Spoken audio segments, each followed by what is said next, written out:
Hello and welcome to the Last Word on Spurs. We hope you're keeping very, very safe and well out here. Transfer season is upon us. My God, crazy summer transfer window. Not always about Tottenham, unfortunately. That's so much life. I've got a wonderful co-host alongside me in Jeremy Brown from the Daily Hotspur. Jay, how are you? Oh, sorry, Jay. Oh, Go yeah, for it, Jay. all good, How are you? all good. I'm very good, thank you, Ricky.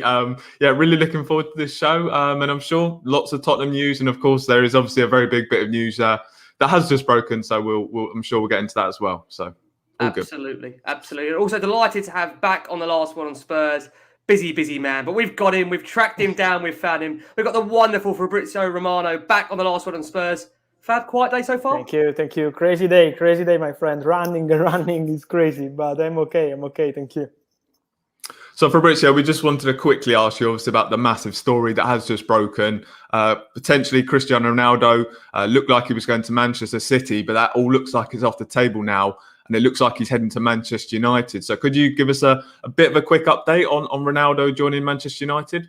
Yes. It's close. They are working on this deal. Manchester City are completely out of the negotiation now after having issues on personal terms and on agreement with Juventus. And now Manchester United are getting really closer to this deal, minute by minute.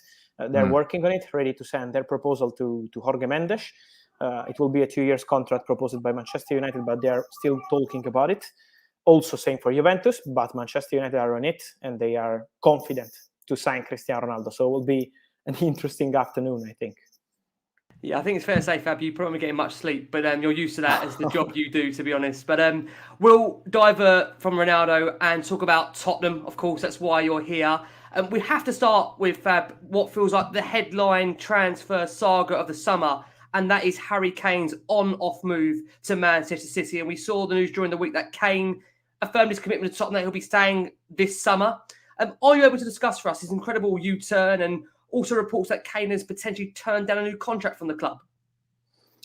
First of all, yes, it's been key, the role of Fabio Paratici, let me say, because from both sides, Kane and Tottenham side, this is the message. The direct talks they had with Daniel Levy, of course, and with Fabio Paratici was important to convince the player to stay, to make him understand that there was no chance to go to Manchester City this summer. And now Harry Kane is, as he said, 100% focused on Tottenham. He was scoring, so I think now the situation is looking good, and we will see then what happens for the contract. But from what I'm told, there is still nothing turned down from Harry Kane. They're talking in a different atmosphere in the last weeks, in the last days, and it's a positive talk between Tottenham, Fabio Paratici, Daniel Levy, and Harry Kane camp. So from what I'm told, new contract will be something to be discussed in the coming weeks, in the coming months. It's not something like imminent now in these days, also because Tottenham are busy on the market. So it's not something to be completed in the coming hours. But it's something that they want to discuss. And from what I'm told, they want to discuss in a positive atmosphere, in a positive talks, because they're convinced that they have chances to do something together for the future. So when they were talking with Harry Kane in the last hours, I would say, in the last days also, when Harry was not 100% convinced, he was more than tempted by Manchester City because Kane wanted to go to Manchester City for 3 months. But in the final talks, they were feeling also from Kane's side that Tottenham want him also for the future. So it's not like saying, okay, we want to keep you this summer and sell you maybe in January or something like this. We want you also for the future. So this is what Tottenham will try to do. Then to sign the contracts, you need the agreement on salary and on many things. So we will see what happens in the talks. But it's not something that will be resolved now in positive or negative sense. So let's see what happens in the coming weeks. But it's still a possibility. And nothing from what I know has been turned down by Harry Kane. Okay, thanks for that update. Fab, just out of interest on Kane to kind of finish this question and move on. If Kane was to be presented with a new contract, would you imagine that would most certainly definitely have a release clause in it this time around? To be honest with you, from what I'm told, is something that is too early stages to say that is 100% with release clause or not. So I don't want to tell you something that I don't know. And from what I've been told, is not something that they are discussing now, but maybe could be a possibility if they will find the right way. So I'm told that they need to discuss on this point on Harry Kane contract in the coming weeks and in a relaxed atmosphere. And now is not relaxed period for Tottenham board. So this is why they want to discuss about it maybe in September, October in a positive talks. I want to say again, positive, because I'm told from both sides that the situation is now positive. And so I think they can find a way. We will see if with a clause or not. But at the moment, I'm not told that there is a clause 100% in Harry Kane new contract. So just on a potential incoming for Spurs, over the last 24 hours or so, there's been a lot of talk about the 18-year-old Barcelona midfielder Moriba being in advanced talks over a deal to join Tottenham. Is that kind of your understanding of where the situation is at? Could you maybe explain where the situation is at with that deal? Yes. I see many reports on this one for Ilaish Moriba, and from what I'm told, Tottenham are looking at the situation of this guy. But guys, because I've been here with you many times, how Fabio Paratici works. So he's on 10 different things on the same moment, and so it doesn't mean that he's signing this player or not. So as of now, I'm told from Barcelona sources that they are convinced that Leipzig are leading the race for this player, for Ilaish Moriba, that they are in really advanced talks with the player and with his agents. So as of now, from Tottenham, they are in contact with intermediaries, are working on this deal for Moriba, but it's not something like at final stages or this kind of thing. So I would say that we had many names of Tottenham this summer. You remember McKennie in the last days was seen in something advanced, and today Juventus were confirming that he's staying. Nandez was an idea, but then they were leaving the race in 24 hours. So Fabio Paratici works like this, and so sometimes many people are also using Tottenham to push the situation with other clubs. So at the moment for Moriba is not something advanced. We will see if in the coming hours the situation will change. We saw last time with Pape Sarr that in 24 hours everything changed so quickly because Fabio Paratici was working on the bid. So it happens like this, but as of now it's not advanced. Okay, Fab, another name that's been heavily linked with over the last week or so, potential transfer on-off. I think you described it as being complicated at one point. That is of Adama Traore. Can you give us the latest on this current proposal and whether Spurs will get Adama Traore over the line by the end of the summer transfer window? I can say that it's off because it's complicated. Yes, it's complicated. I can confirm it's complicated because they have no agreement with Wolves. They wanted to start with a loan with buy option with a big loan fee, but from Wolves it was a no. Then they were looking for an obligation under certain conditions, but also in this case it was a no. So, it was really complicated. And now also with Harry Kane staying, also about the money to spend on the market, they don't have crazy funds because they're keeping Harry Kane at the club. So I think that is not easy. It's not easy, but he's always been the priority. He's always been the priority in the list. Madueke signed a new contract with PSV, so no chance for Tottenham. So I can't say that it's impossible now and it's off because I know how Paratici works, and till the last minute everything can happen. He's always been the priority. So as of now, it's complicated, but we will see in the coming days. No, just the name you mentioned earlier, Weston McKennie. Obviously, we heard Allegri, the manager of Juventus, said earlier that he was staying at Juventus. Do you think that will actually be the case and Weston McKennie will remain a Juventus player this summer? I think yes, because Tottenham were only asking about a potential loan. They were not looking for a swap deal with Ndombele or Sissoko. They were not talking to sign McKennie for 30 or 40 million euro, as I saw some rumor. It was not true. From what I'm told, Tottenham only want a loan for McKennie and Juventus want money. So at the moment, I think that McKennie has chances to stay at Juventus, and that for Tottenham is not something like a priority or something like this. So it was one of the names, but never a priority, never something close. And so after these words from Massimiliano Allegri, it's also true that last week he said Ronaldo is staying and now he's on a plane to join Manchester United. But at the moment, I see McKennie staying. Okay. Fabrizio, another name that we've seen come along Spurs' way and has been strongly linked is that of Lyon playmaker Houssem Aouar, who has been made available by the French club in these coming days. He remains highly rated. I think you said before, Fabio Paratici, a massive fan of the player. Is this a potential star Spurs could sign before the deadline? We have to keep on this, to keep an eye on this one, because you know how Fabio Paratici, as I say, works, and also in this kind of situation we have to be careful till the last minute. But of course, is one of the possibilities we have to keep an eye on. I think that the situation of the outgoings will be key for Tottenham in these final days, because I'm told that now Fabio Paratici is working hard on the outgoings, and this is something that he has to resolve because there's many players to get rid of, to find the right solution. So we will see, but outgoings is now the priority. He's busy with Aurier, he's busy with Sissoko, he's busy with many, and so talking about the situation of outgoings is the real priority now. Okay. Just on one potential outgoing, Moussa Sissoko. I know he's a name that you were tweeting about last night. He sounds like he's fairly close to Watford. What's kind of the situation with Moussa Sissoko? Yeah, the situation of Sissoko is with Watford in direct talks with Tottenham now. There are huge chances to happen. Let's see if, or in the coming hours today, they will be able to sort all details and complete this deal. But they are on it. And so Sissoko is really close to join Watford. He has also other possibilities in other countries, in small leagues, but he's not tempted. He wants to go to Watford, and he will be the replacement for Hughes, set to join Crystal Palace. So this is the domino, but Sissoko is close, yes. Okay, another name that potentially could be leaving Spurs, Sissoko and Ndombele. I think you said last night that they're looking for a solution for him. Is there potential of maybe a swap deal involving Ndombele, or are Spurs looking for straight cash for him? No, they want cash. They want cash for him, and they are looking for cash. So we will see if they will be able to find a solution. I'm told that they are talking with Spanish and German clubs now to look if maybe they have some possibilities in these countries. But you know better than me that it's not easy to find this kind of fee at the final days of the window. It's really complicated. They are on it. Fabio Paratici is on it. He's looking for some opportunities in Spain, but it's absolutely not easy as of now. Can I ask you, just to follow up on Ndombele, if Spurs were to let Ndombele go, would they allow him to go without a replacement? Although he's not in the first team at the moment, would it be a case they would allow him to go without having an alternative midfielder there to choose from? No, I think they're looking for many midfielders because they know that Ndombele has chances to go, Sissoko the same. So that's why they've been talking with different midfielders during the summer. I think they will go for a replacement if Ndombele will leave the club. This is my feeling. It's just a feeling. Just on Sissoko, do we know a fee for Sissoko?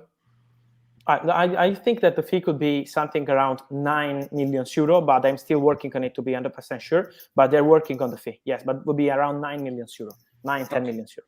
Okay, another player that's wanted to leave for the majority of the summer. We understand his agent's been working on this transfer. God, do you think where he's going to end up? That's of Sergio Aurier. Now, we understand Atletico Madrid, I think you reported this, Fab, they opened talks for Zeki Celik. He's one of the options.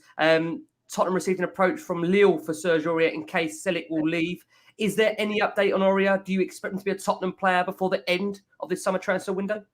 Is the other name on what Fabio Paratici is working to find a solution. He was trying with Lille, but let's see if the player will accept, because today he was saying that he's still in love with his former club, Lens. So I don't know if we will be able to find an agreement with Lille. But Paratici is talking with Lille. Tottenham are talking with Lille for this possibility of Sergio Aurier to Lille if Celik will join Atletico Madrid. So it's a domino also in this case. They're looking for solutions. Ndombele, Sissoko, and Aurier are the three priorities now as outgoing. So they're on it, but I'm not sure they will be able, because it's also up to the salaries and these kind of situations, and you never know how many possibilities you have on this point. If Spurs are able to get Aurier out the door, do you think we might go looking for a right back? I know Tomiyazu's another name that has constantly been linked. Is there any chance of him potentially arriving if Aurier was to go?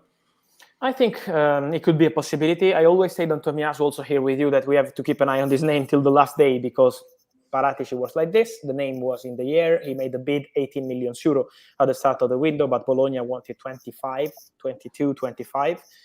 Maybe at the end of the window, the price could be different, and this is what Tottenham hope. But he's still one of the names in the list. Yes, we will see if it will become a serious possibilities in the coming days. But yes, they are working on it. Okay. Fab, one of the outlets we saw this week in Italy, a report saying that Sampdoria are heavily concerned that Spurs will make an approach to sign Mikkel Damsgaard in the final week of the transfer window. Is that a name that you've heard Spurs are still interested in? I mean, at the start of the summer, it seemed a name that was Spurs were keen on. Anything from your end on that one? I will keep an eye as an opportunity, because Fabio Paratici is always looking at this kind of opportunities, at this kind of chances. And obviously, Damsgaard is a good talent, he's a good player and available on the market, because Sampdoria are prepared to sell if they receive around 25 million euros, something like this. But as of now, I'm not told that Tottenham are negotiating for Damsgaard. So he's one of the players that they are looking at because they are working like this, but it's not a negotiation as of now with Sampdoria. So let's see in the coming days, but as of now, it's not advanced.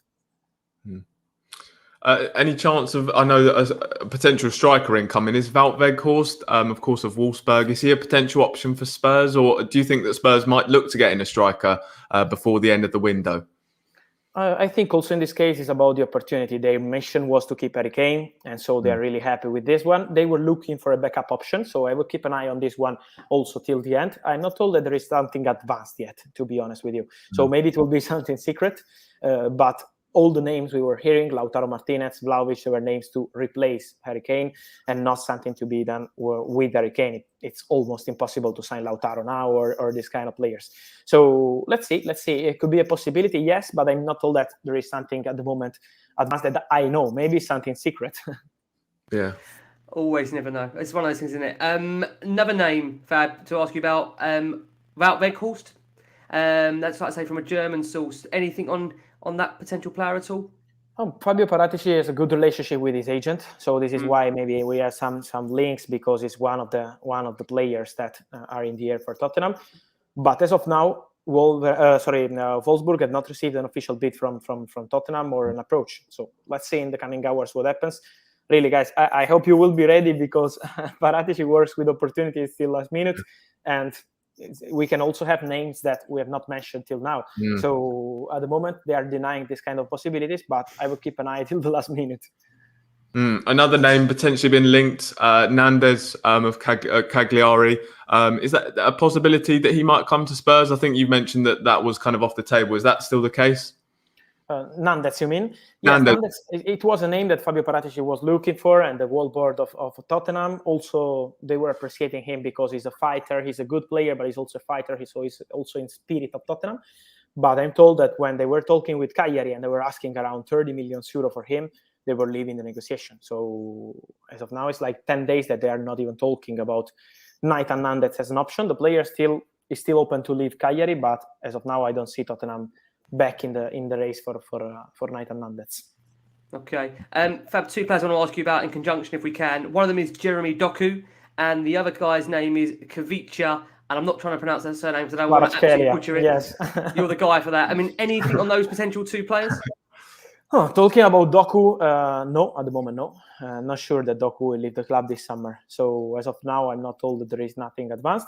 Kvaratskhelia is a fantastic talent, first of all. Let me say that I'm told that he's a fantastic talent. So I don't know the player so well, but my sources tell me that he's really, really good.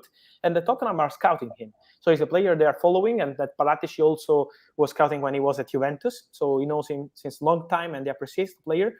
But as of now, there are no negotiations at the moment. So that's why I would say that is not something advanced. I will keep an eye on this one maybe for the future. Who knows?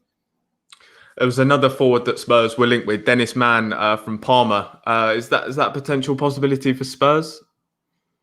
I don't have this info, to be honest. Good player, but I think that with all respect for Dennis Mann, Spurs are on another level now. So I think that is not like priorities. It could be one of the players offered to Spurs, to look for this kind of chances. Yeah. But I don't see him like the priority for Tottenham. Then let's see what happens, because in the final days, we know that also not priorities become priorities sometimes in transfer market. But as of now, the name is not Dennis Mann.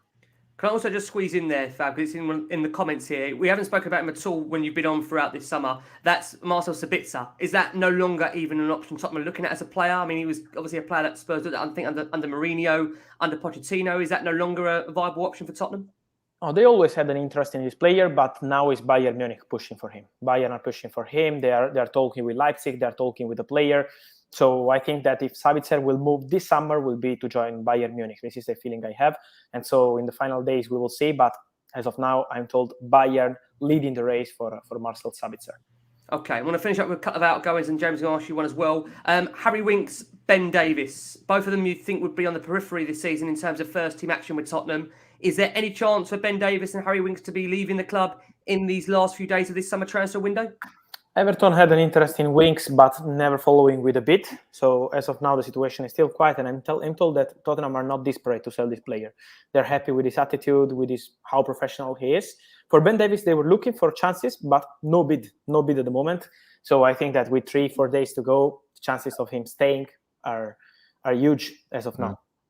Just one more outgoing, Davinson Sanchez. He's obviously made a good start to the season. Is the plans now changed for him? Is he a player that's now involved with Nuno's plans? Yes, Davinson Sanchez now is with different consideration from the club. So I think that he has chances to stay. He was in the deal for Koundé with Tottenham, but now the deal He's not going through because he's in talks with Chelsea. And so I think that Davinson Sanchez has chances to stay at Tottenham. And just one final question. Do you potentially see Spurs maybe doing anything that's kind of been under wraps?